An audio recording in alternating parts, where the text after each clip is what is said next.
At first glance, this looks like a classical masterpiece. The lighting feels centuries old. The composition is disciplined. The elegance is unmistakable. But then something feels off. This is the 2024 XXL piece by Thierry Bruet, and it's doing something quietly rebellious. Bruet paints using the same techniques once mastered by Renaissance and Baroque legends. The brushwork is careful. The structure is traditional. The craftsmanship is beyond question. And then, almost mischievously, he breaks the spell. Into these grand, classical scenes, Bruet slips modern humor, satire, and irony. What should feel solemn suddenly feels playful. What looks serious begins to smirk back at you. It's Renaissance and Baroque elegance, colliding head-on with contemporary mischief. His paintings are undeniably beautiful, the kind you admire from across the room.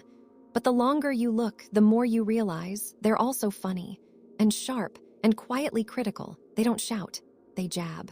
Bruet uses beauty as bait, then delivers commentary on modern society, consumerism, and human behavior. Today, I'm going to show you some of his paintings, the classical works that inspired them, and the story of how this artist came to see the world this way. Thierry Bruet was born in Paris, France, in 1949. Long before galleries and luxury hotels, he was just a child with a pencil, quiet, reserved, and intensely shy. As a boy, he didn't express himself easily with words, so instead he drew. Art became his language. He began painting early, creating puppets, and even designing opera sets while still young. What others spoke aloud, he worked out on paper. Through drawing and painting, Bruet slowly confronted his childhood fears. Each sketch chipped away at his shyness. Each finished piece built a little more confidence. Then came a moment that would quietly change everything. At just 7 years old, Bruet visited the Louvre with his grandfather. Surrounded by centuries of masterpieces, one painting stopped him cold.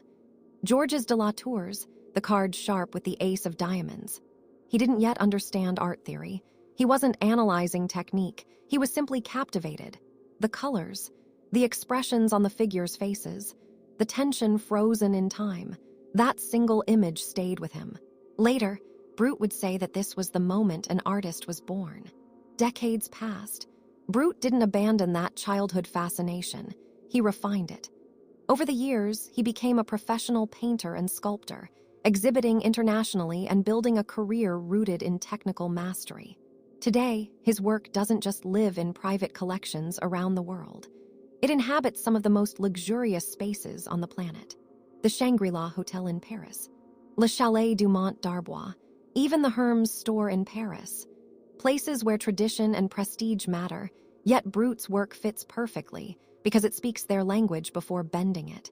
Visually, Bruet borrows heavily from 17th century Dutch and Baroque group portraits.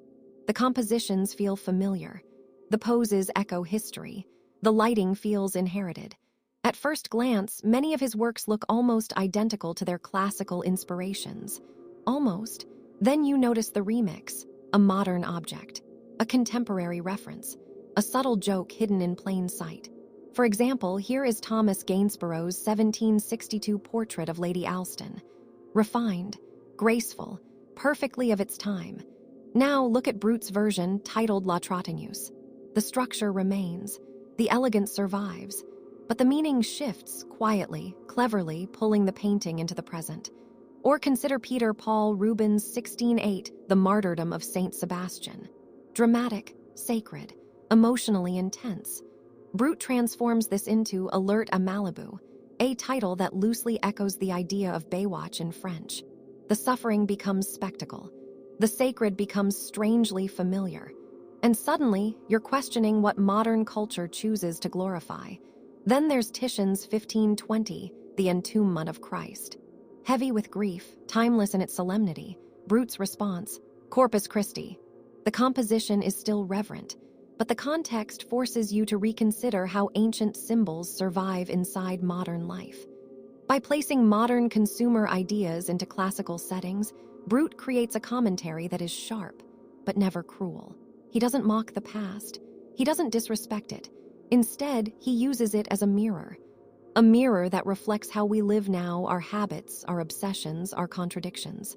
And somehow, he does all of this while making paintings you genuinely want to stand in front of and stare at. Not because they demand attention, but because they quietly refuse to let you go.